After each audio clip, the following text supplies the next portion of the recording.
As astronomers are discovering more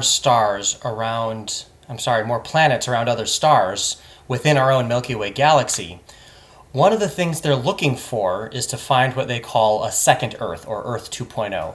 And the idea is to find a planet that is the right distance from its star such that liquid water could exist on its surface. Wouldn't be too hot or be too cold. This is often called the Goldilocks zone. It's just right.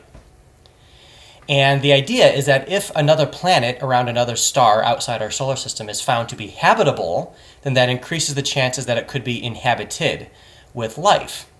And the idea is to try to find another place where life exists, almost for its own sake, to find out, did life only start once on this planet, or can whatever that process is that goes from geochemistry to biochemistry, can that happen more than one time, and can it happen on planets other than Earth?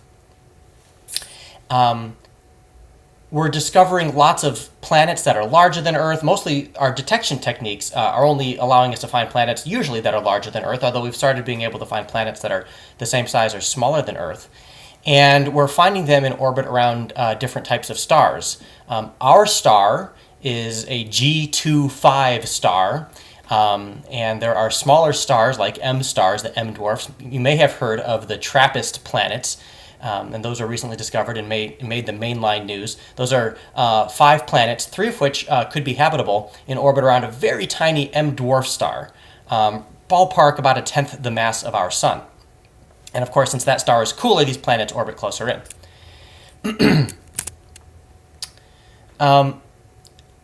Now, there are lots of factors that go into making Earth particularly habitable. Not only are we the right distance from our own star, the sun, to have liquid water on the surface, but there's other factors that contribute to making Earth habitable.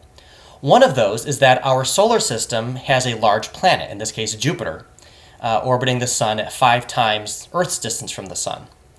And Jupiter is very large, and it has quite a bit of gravity. And it's a gas giant. There's no solid surface to speak of. But if you were in like some kind of airship or airplane at Jupiter's cloud tops, the gravity would be 2.2 times greater than Earth's gravity at the surface. So there's quite a bit of gravity, and all that gravity kind of acts like a solar system vacuum cleaner. And since 1994, we have witnessed at least several comets impacting Jupiter. Jupiter's huge amount of gravity keeps those rogue asteroids and comets from otherwise potentially impacting Earth, which, as you can imagine, would be catastrophic for Earth's habitability, especially for advanced life. Now, microbial life can withstand an impact at a planetary scale, but advanced life, such as us, not so much. So Jupiter helps make Earth habitable. Our distance from the sun helps make Earth habitable. Another thing that helps make Earth habitable is the fact that we have a large moon, large that is relative to our own size. The moon is about as wide as the northern wide part of Africa. You can basically think of the moon as a planet in its own right. It's a planet, a smaller planet, that's orbiting a slightly larger planet. And just like a bike that's in motion, where the wheels are turning, it stands stably upright, whereas when you stop, you can't balance anymore, you fall over. So too does having a large moon orbiting Earth keep our axis pointed at the same, with the same angle. What causes seasons on Earth is our axis being tilted at 23.5 degrees relative to the plane of Earth's orbit around the sun, which is called the ecliptic. And if it weren't for, and so as Earth orbits, so if my fingers here are Earth's axial tilt at 23.5 degrees, and here's the sun, as Earth orbits the sun, our axis stays pointing in one direction, for the most part. It wobbles a little bit, but the motion of the moon around Earth basically keeps our axis stable, which means that our seasons are stable and consistent, and we don't have crazy climate change caused by Earth's axial tilt changing so much. We do have climate change caused by other things, but that's not the topic of this video. Now, Mars also has an axial tilt very close to Earth. It's 24.5 degrees. It's just a degree more tilted over.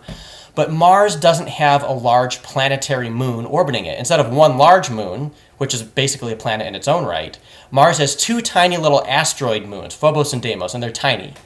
And they don't have much of an effect on Mars per se. And what we have discovered on Mars, planetary geologists looking at the distribution of glacial features near the equator of Mars, and also computer modelers numerically modeling Mars's stability as it orbits the sun, have shown that over 100,000 year timescales, Mars's axial tilt is doing this. Instead of being nice in one direction going around the sun, it's going up and down. Sometimes the North and South Pole are pointing almost right at the sun. Other times they're pointed almost straight up. When the North Pole is pointing straight at the sun, you can imagine it actually wouldn't be the North Pole would not be a cold place. So Mars has extreme obliquity, or the obliqueness of its tilt has extreme obliquity-driven climate change.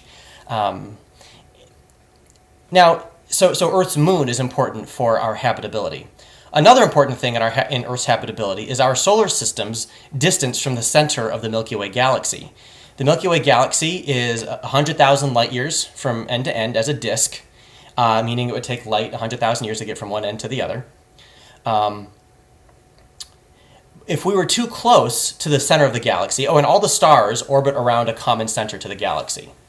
If the sun were too close in to the center of the galaxy, there would be the space would be crowded with lots of other stars, and the gravity of those stars would perturb Earth's orbit and move us closer and further from the sun, wreaking havoc with the temperature and thus the climate and thus the habitability. Now, if the sun were too far out on the galactic, near the edge of the galactic plane, there would not have been a high enough concentration of heavy elements early in the solar system's history, 4.5 to 5 billion years ago, for the sun and the Earth to condense with the just right quantities of elements and chemicals to allow advanced life to occur. And so, in God's foreknowledge and providence from the beginning of the universe, He predestined for Earth and our solar system to be located 2/3 out from the center of the galaxy. Not too close to the center, not too close to the rim. Now, all of these factors that allow for Earth to be extremely habitable for advanced complex organisms such as ourselves, also, it seems, make the universe from our location almost uniquely discoverable. And this is an idea I'm borrowing from Hugh Ross. He is a Christian astrophysicist, PhD from University of Toronto, and he was a postdoc at Caltech. And he became a Christian from reading the Bible from an astrophysicist perspective. Now, there's a lot I disagree with Hugh Ross. Namely, he does not accept the evidence for biological evolution, whereas I do. That's another topic. But he still has some really insightful things to say that are worth listening to and worth reading. And one of these is this idea that the same factors that make Earth habitable also make the universe eminently discoverable from our position. For instance, if Earth were closer into the Milky Way, to the center of the Milky Way galaxy, the sky would be cluttered with stars that are close to us, within a few tens of thousands of light years, which is close on a cosmic scale. And it would be very difficult from our position on that alternate reality Earth to be able to view the outside universe, outside our Milky Way galaxy. We wouldn't have knowledge of quasars billions of light years away. We wouldn't have knowledge of the cosmic microwave background, which exactly matches the predictions that we would expect if there was a Big Bang creation event at the beginning of the universe. We wouldn't be in a position to make these observations that we are able to from being relatively on the outskirts of the galaxy. So our position within the galaxy, outside of nebulas, by the way, you may have heard that we're in a spiral galaxy. The solar system is actually located between spiral arms, which again makes the space around the sun nice and clear and open for us to be able to observe not only our galaxy, but the external universe to billions of light years away, at least 10 billion light years. The universe is 13.8 billion years, but there's been expansion, so we think we can see actually about 40 billion light years. That's another issue. Now, in a total solar eclipse, which myself and my family were blessed enough to observe this past August 21st, 2017, we saw the disk of the moon exactly cover the disk of the sun. Now, the part of the sun that gives us the most light is called the photosphere. Of course, the photo at the beginning, that refers to light, and it's the bright part of the photosphere. Inside the photosphere, it's actually called the convective zone, and there's hot gaseous and plasma hydrogen boiling, basically, and the surface of that is the photosphere. Now, just outside the surface of the photosphere is 5,800 degrees Kelvin, which is about the same in Celsius and whatever that is in Fahrenheit. Now, as you move off the photosphere, you get to an area of very sparse gas that glows with a pinkish color, and that's called the chromosphere. And of course, that's mostly hydrogen, and that's quite a bit hotter than the photosphere, but it's much sparser. The atoms and molecules and ions are further apart from each other. Now, beyond the chromosphere is called the corona. That's the sun's outermost atmosphere, and that's 2 million degrees Kelvin. So that's also 2 million Celsius roughly, and again, whatever that is in Fahrenheit. Now, during a total solar eclipse, and only during a total solar eclipse, from the surface of Earth can you see the chromosphere right around where the shadow of the moon is, and further out, the corona. Now, I didn't have any binoculars, so I didn't really see the chromosphere during the total solar eclipse from where our family saw it in Lafayette, Tennessee. But I did see the corona. That's the only time in my life I've ever seen it directly. I've seen photographs taken during total solar eclipses. And also satellites in space, if they block out the sun, since there's no atmosphere that scatters light, they can also see the corona. So the corona was this, it looked like these wispy clouds streaming away from the surface of the sun. And again, it's 2 million Kelvin compared to 5,800 Kelvin for the surface of the sun. Now, if the moon were larger, the moon wouldn't just cover the photosphere. If the moon were larger or it was closer, such that it appeared in the sky to be larger than the sun, it would cover more than the photosphere. And we would still get total solar eclipses, but we would not be able to nearly as easily see the chromosphere or the corona. If the moon were further away, or if it were smaller, it wouldn't completely cover the sun, and we would never get total solar eclipses on the surface of the Earth. The most we would get would be what's called an annular solar eclipse, where the moon would cover basically the middle of the sun, and you'd end up having basically a donut sun instead of having a total solar eclipse. And of course, the outside ring of the photosphere, the light from that would overwhelm the brightness of the corona and the photosphere. So the same moon, at its mass, its orbit, its distance from the Earth, and its size, which allow for a stable climate, also make for the sun to be uniquely observed during a total solar eclipse, be perfectly observed during a total solar eclipse.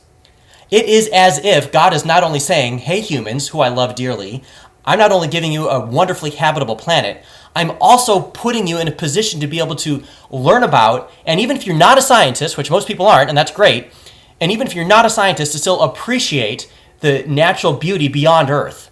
Genesis 1:31 says that God saw all that he had made, and indeed it was exceedingly good.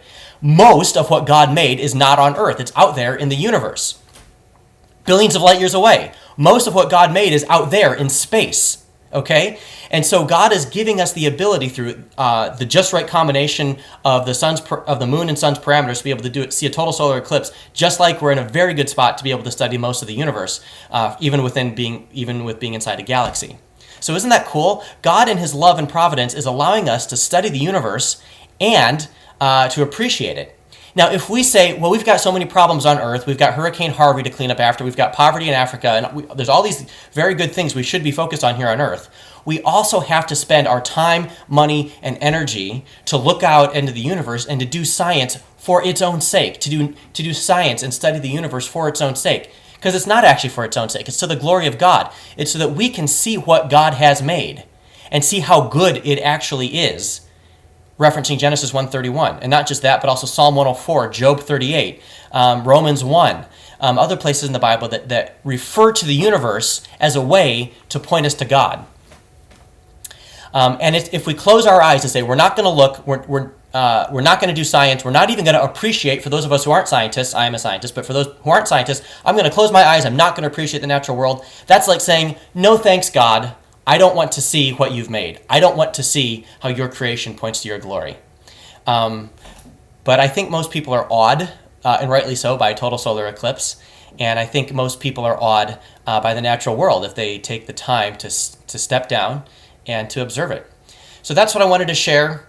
Again, the takeaway message is that the properties that make Earth habitable are also the properties that make the universe from Earth eminently knowable.